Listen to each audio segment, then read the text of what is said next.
Alam niyo po ba na ang dahon ng mulberry, yung bata pa po yan, ay pwedeng lutuin o gawin tsaa. Ito mga bata, yan. Pwede natin talbosan to at igata. Turuan ko po kayo kung paano kukuha ng magandang talbos para sa ating lulutuin. Halimbawa, ito po yung ating mulberry, no? Ikakat po natin dito, yan.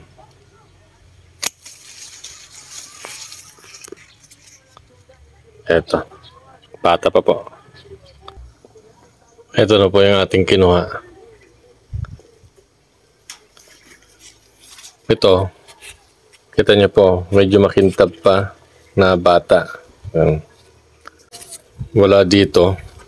Hanggang doon sa taas, pwede na po natin gawin na panluto. Tanggalin po natin isa-isa. Ayan.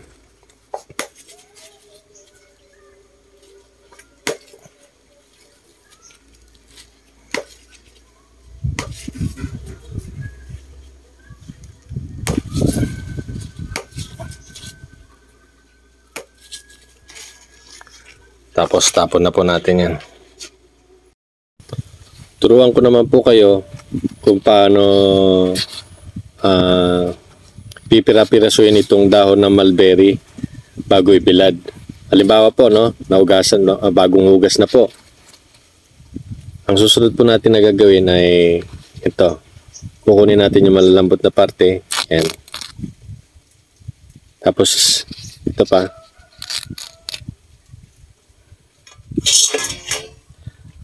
Ito. Kukunin lang po natin yung malalambot, no, mga kapatid.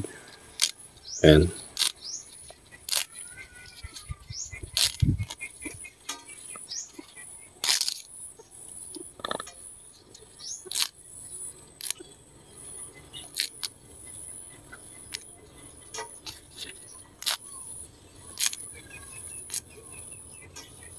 Tapos ito, tatapon na po natin ito.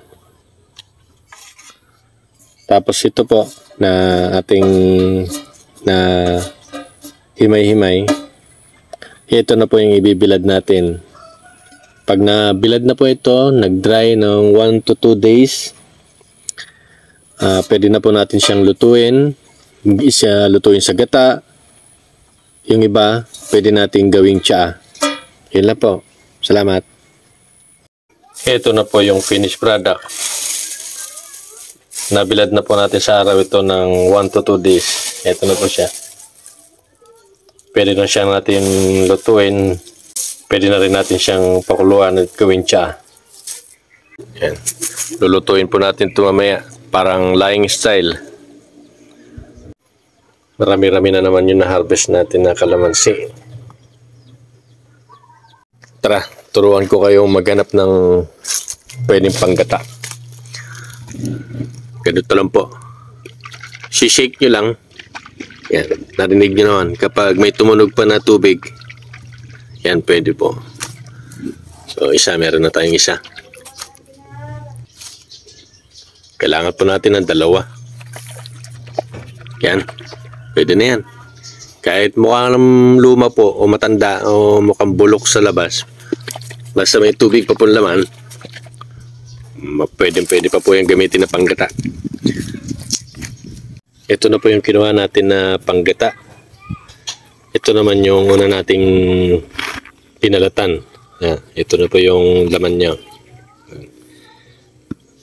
Ganito yung pagbalat natin para magamit po natin ito na taniman ng orchids, paso ng orchids. Yan. Dali lang po yan. Ganito. Tatagayin nyo lang po rito. Yan, paikot. Ganyan. Tapos, saka nyo ipapasok yung itak nyo rito. Yan. Tutungkapin nyo. Unti-unti. Para makuha nyo na buo katulad nito. Yan lang po. Mayroon pag video kasi habang ginagawa. Wala tayong tagahawak ng camera. Yun.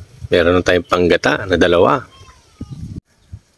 Pagkatapos, meron pa tayong taniman ng orchids.